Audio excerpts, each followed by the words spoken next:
македонските актери на организираниот криминал и корупција повторно се извлекуваат од казни и затвори. Бруталноста и подценувањето на јавноста оди до таму што експресно се менуваат местата на живење, за да се избегне шутка и да се добие комоција во можеби порелаксирани услови, а тоа е во затворот во Струга. Дали лесно може да се купи слободата? Еден од примерите во последно време е случајот Империја, каде обвинетиот Орце Камчев даде, речиси, 5 милиони евра за слобода, а обвинителката Русковска прифати. Орце Камчев, преостанатиот дел од затворската казна, веројатно ќе излежува во затворското деление во Струга. Во ово издание на Трилинг, мој соорник е професор доктор Слагјана Таса, која долго време ја немаше во јавноста, оправдано поради отсуство од државата. Добре дојдовте и благодарам што ја прифативте поканата. Добро ве најдов, благодарам за поканата. Господја Тасева, толку ли лесно може да се купи во денешно време слободата? Ке ширате 5 милиони, обвинителството лесно ке се согласи и обвинетиот за останатите година дена ќе ги одлежи затворските денови. Мислам дека во изминатиот период во нашата транзиција имаме многу да зборуваме за тоа како се добива слободата или како не функционира правосудниот систем, за оние кои што делуваат во областа на организираниот криминал и корупцијата, да бидат казнети за она што го сториле. Ние сега имаме многу да зборуваме, сега се соочуваме со случајот Империја, каде што за прв пат можеби се случува со толку голем износ на обезбедување или кауција, некој од обвинетите да биде ослободен од обвинението. Јас не ја знам целосно состојбата, затоа што немав прилика да го прочитам, да ја видам одлуката и што е она што е одлучено. Меѓутоа, очигледно дека станува збор за спогодба со која се плаќаат огромен износ, тоа е многу голем износ. И сега изгледа дека многу лесно некој се ослободува од издржување на казна или не го стига правдата. Забораваме на многу случаи наназад, во изминативе 20 години или 30 години, кои што останаа воопшто недопрени од правосудниот систем.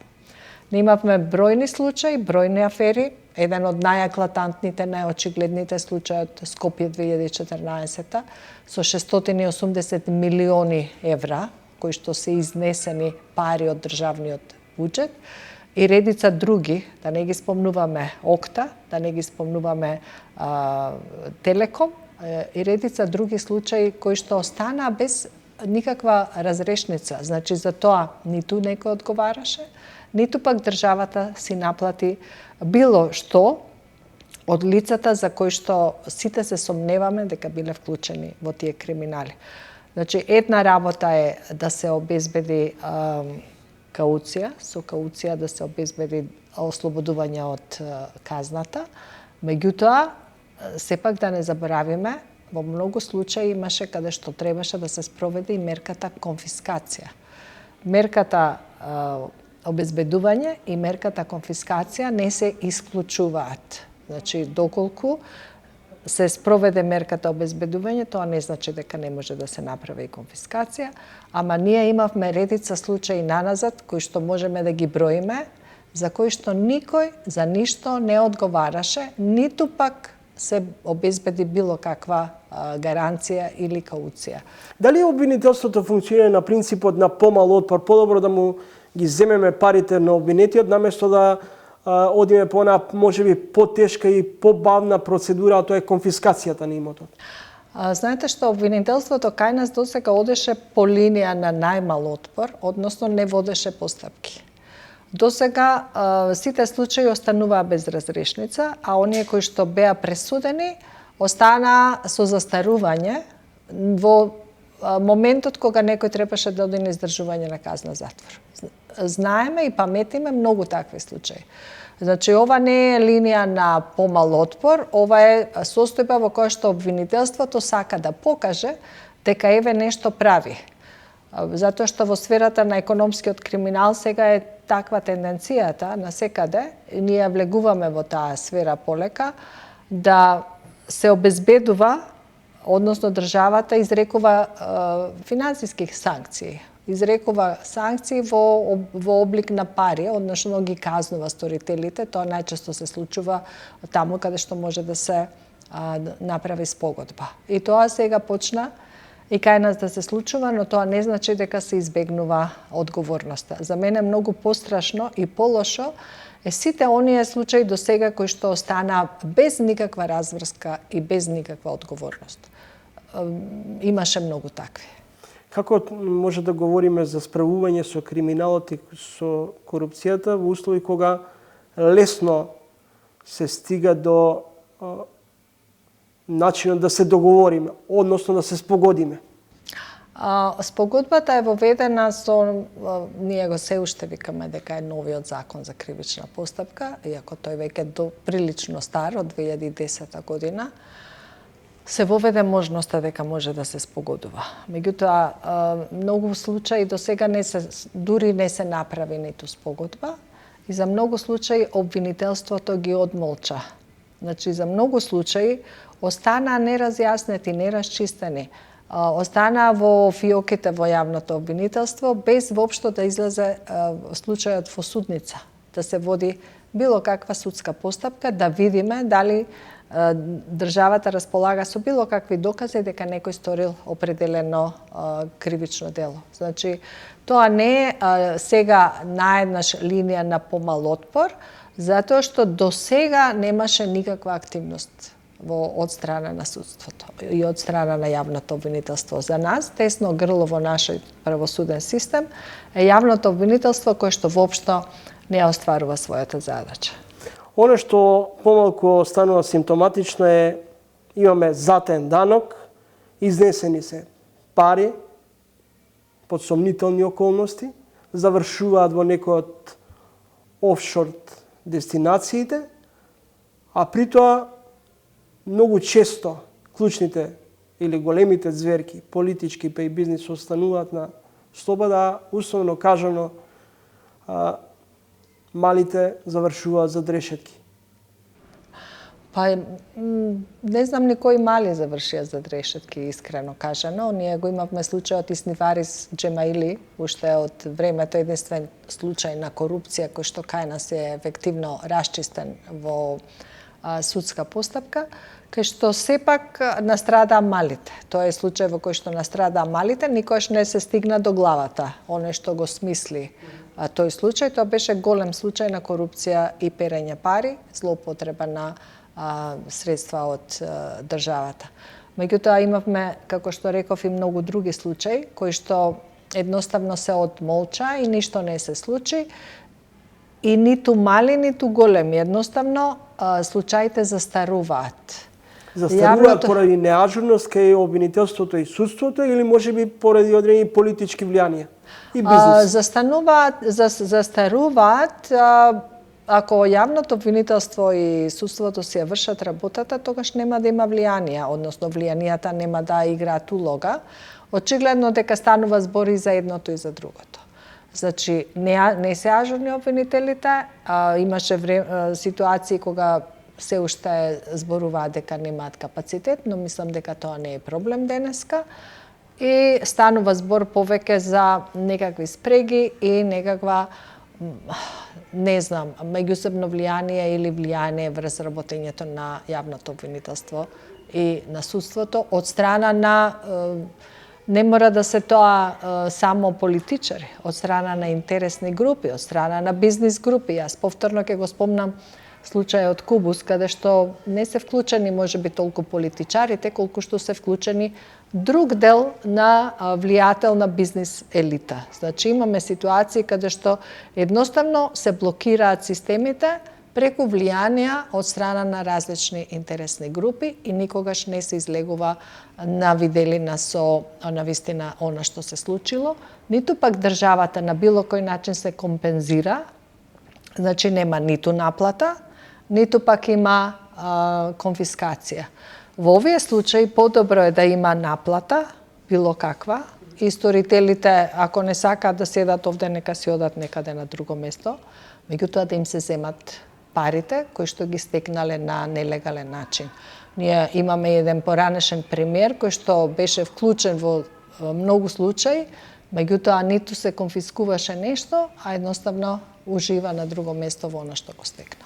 Во минатото бевме бомбардирани дека милиарди се изнесуваат од државата, завршуваат на сомнителни трансакцијски сметки.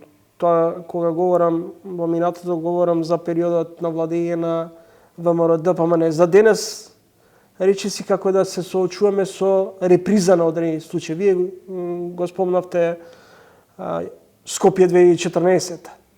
Дали може би има некаков скриен политичко па и бизнис дил помеѓу одредени структури и од власти и од опозицијата? Тоа постојано било така. Ние постојано велиме дека овде постои договор за ненапаѓање, односно меѓусебна заштита. Секогаш изборите се добиваат, во кампања се зборува дека ќе се направи реформа во правосудството, дека ќе се воведе неприкосновена борба против корупцијата, дека секој што сторил криминал и корупција за тоа ќе одговара, дека ќе се вратат парите во државата, меѓутоа никогаш тоа не се случува. Се менуваат партиите и коалициите на власт, меѓутоа никој за ништо не одговара, затоа што сите внимава, знаат дека утре тие кои ќе дојдат на власт, па можеби овие ќе треба да одговарат. Значи, онаа политика на ненапаѓање и оние состојби на влијание во судството постојано да се внимава на мои, твои, наши, за да не може да се стигне до воопшто до било каква одговорност за било каков криминал. Сите и денеска зборуваме дека за се има реприза, се случува исто како што било и порано, ништо не е сменето, меѓутоа немаме и во ваква ситуација и денеска немаме разврска во ситуациите каде што постојат сериозни сомнежи за корупција. Како да се гради доверба да се врати и да се гради доверба во судството и во правниот поредок како вака лесно може човек, односно одредени обвинети да си ја купат слободата? Знаете што, довербата во правосудството треба да се гради со сериозна реформа. Добро, ние речиси 3 децении говориме за реформи во македонското правосудство. Да, меѓутоа заложбата за ветинг, за која што јас сум поборник и заложник, мислам дека треба еднаш да се реализира. Затоа што ветингот не е единствен излез од оваа ситуација, каде што навистина ќе се види колку судиите и обвинителите, а и оние што работат во службите за борба против организиран криминал во полициите, ќе се види колку тие се стручни, колку се компетентни, колку се поврзани со одредени структури и групи, затоа што се проверуваат и конекциите, телефонските комуникации, се проверува кој со кого оди на одмор и како се дружи, кој за што плаќа или кој каде патува и на чија сметка. И исто така се проверуваат имотните состојби. Значи, ветингот ги содржи сите тие елементи кои што треба да се проверат, за да некој излезе со потврден или чист, со потврден интегритет, дека може да ја врши судиската функција. Во делот на прочистување на судството и обвинителството, кое беше најавувано како со голема помпа кога дојде СДСМ на власт, се чини дека сега од реалност првична се сведе на политичка мимикрија, на заложба. Па тоа не... Зошто тоа? Кој тоа го кочи? Кому тоа не му одговара? Мислам дека не е во прашање само политичка мимикрија. Мислам дека на никого не му одговара.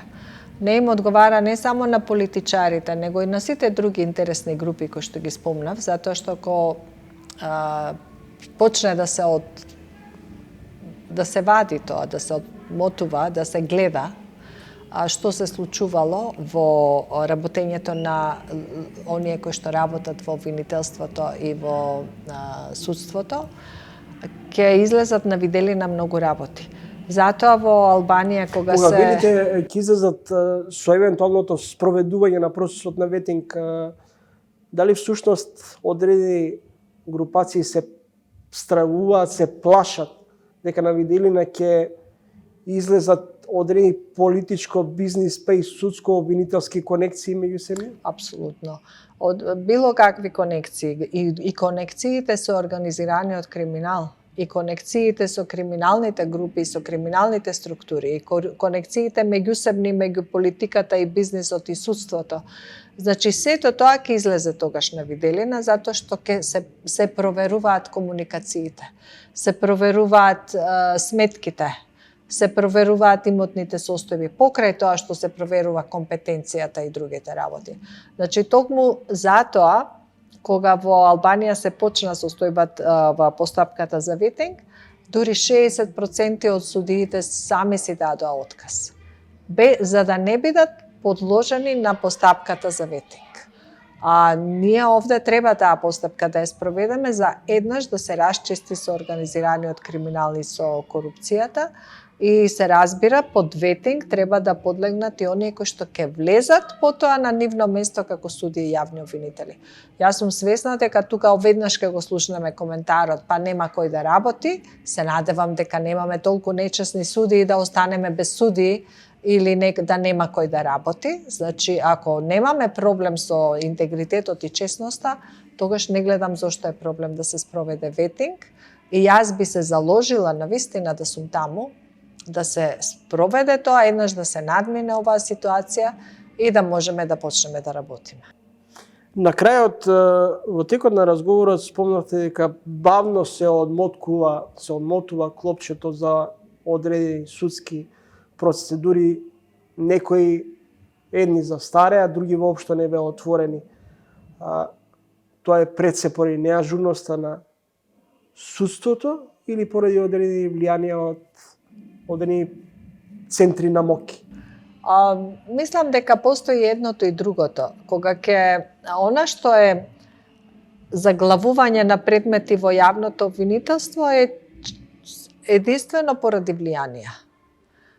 Доколку не ме убедат дека немаат стручност и капацитет да излезат на виделина, да расчистат, дека кажат овде нема криминал, а не да го држат. Скопје 2014, од 2012 година им седи во фиоките, кога градоначалникот Жерновски им ги однесе сите досиеа кои што ги спремевме со сите документи внатре. Значи, доколку немаат волја, нека кажат кој треба да ја заврши нивната работа. Ако немаат капацитет, нека кажат и тоа. Меѓутоа, мислам дека не станува збор за немање капацитет. Заглавени се предметите во јавното обвинителство затоа што постојат таму влијанија. Откако ќе излезе предметот во судска постапка, и тука има веќе се уште влијанија, меѓутоа тука повеќе се одлага поради одредени можности процедурални за одлагање од една или од друга причина. Секој од странките наоѓа начин да одложи и да избегне нешто, се до моментот додека не дојде застарувањето на предметот. Бидејќи долго чекаат предметите да се почнат со постапка, до завршување целосно на судската постапка, се знае правото на жалба треба да се испочитува и сите процесни правила, и многу често се случува денеска да немаме ефикасна завршница на овие постапки. Дубај се чини дека станува новата дестинација за префрлање на сомнителен капитал и финансиски средства. На листата која неодамна беше објавена има и 45 македонски бизнисмени. Дали како може да им се влезе во трага на парите доколку се со сомнителен карактер? Можат ли да се вратат назад или се легализираат преку отворање можеби на фирми тука во други држави и на тој начин се легализираат средствата? Она што најчесто се прави во офшор зоните е пренесување на парите ради избегнување на данок. Тоа го видовме во документите од Панама и во многу други случаи, каде што се отварани голем број на компании и фирми за да се избегне плаќањето на данок. Друга е ситуацијата кога се изнесуваат нелегално стекнати пари кои што се проневерени од буџетите на државите. И за тие веќе можеме да зборуваме дека се нелегално стекнати и дека треба да водиме постапка за враќање како на криминални приноси. Меѓутоа, тоа треба да се води во соодветна кривична постапка. И едните и другите треба да се има начин, треба да се следи трагата на парите, а за тоа постои начин, затоа што ние сме, прво ги имаме сите закони и сите институции и сите механизми за тоа и членка сме на меѓународните тела и организации кои што можат да учествуваат во постапките за следење на парите, вклучително и на Egmont групата, тука се Интерпол ако треба помош од страна на полицијата, Европол и другите организации. Меѓутоа, очигледно е дека кај нас не постои доволно волја за оваа работа. Затоа што многу добро се знае. Знаеме дека покрај Дубај имаме движење на средства и кон Швајцарија, и кон Монако, и кон Лондон, и кон Белизе, и кон Бахами, и кон другите такви екзотични дестинации, кои што многу често не се враќаат дома и како странска инвестиција. Затоа што ние не го проверуваме потеклото на парите кога се враќаат или кога се вложуваат во било какви бизнеси кај нас. Она што е важно дека можеме ако сакаме. Не треба да чекаме она што го прави истражувачкото новинарство, како што беше во случајот со Панама случаите, случаите кои ги открија новинари, тоа многу добро го знаат и може да го направат и оние кои што работат во службите за финансиски истраги или следење на парите. Меѓутоа, нашата служба, ефикасноста на институциите, вклучително и на обвинителството и на Министерството за правда, кои што е вклучени во таа меѓународна соработка, зависи од волјата на политиката сепак. И благодарам за гостувањето во емисијата. Благодарам за поканата. Поштовани гледачи, тоа беше професор Слагена Таса, претседател на Transparency International Македонија.